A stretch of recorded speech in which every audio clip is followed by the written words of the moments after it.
Crime control news میں خوش آمدید. میں ہوں آپ کی ہوسٹ رزینہ خان. آپ دیکھ رہے ہیں کرائم کنٹرول نیوز HD. مزید جانتے ہیں ہمارے نمائندے کی اس رپورٹ میں.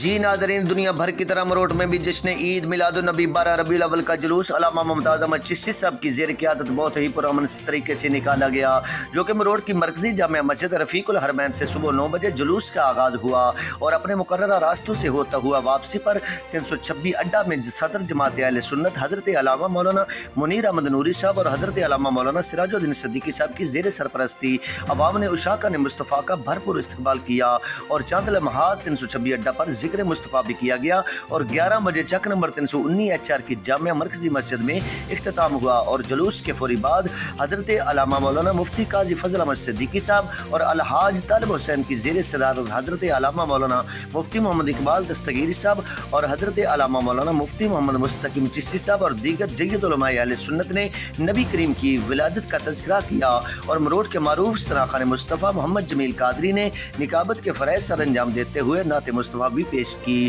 اور چودھری غلام قاسم قاسمی صاحب نے بھی اپنے خیالات کا اظہار کیا. انجمن غلامان مصطفیٰ کی دن رات کا شکر سراہا اور یاد رہے کہ عشق و محبت کا اظہار کیا اور تحصیل بھر کے اسپیشل افراد جو زبان سے محروم ہیں ڈیف اینڈ ڈیمپ ایسوسی ایشن کے صدر رانا تنزیل اور دیگر کی بھرپور شرکت ہوئی. مروٹ کے سینئر صحافی اطہر بشیر باجوہ صاحب نے میڈیا کوریج دیتے ہوئے اپنی محبت کا اظہار کیا اور DSP فورٹ عباس ندیم اقبال چودھری اور SHO تھانہ مروٹ محمد فروخ کی سربراہی میں سیکورٹی کے فل پروف انتظامات کیے گئے. پٹرولنگ پولیس اور ٹریفک پولیس رب نواز ASI نے بھی اپنی ڈیوٹی سر انجام دی. اس خبروں اور اپڈیٹ کے لیے دیکھتے رہیں crime control Urdu news HD. اللہ حافظ.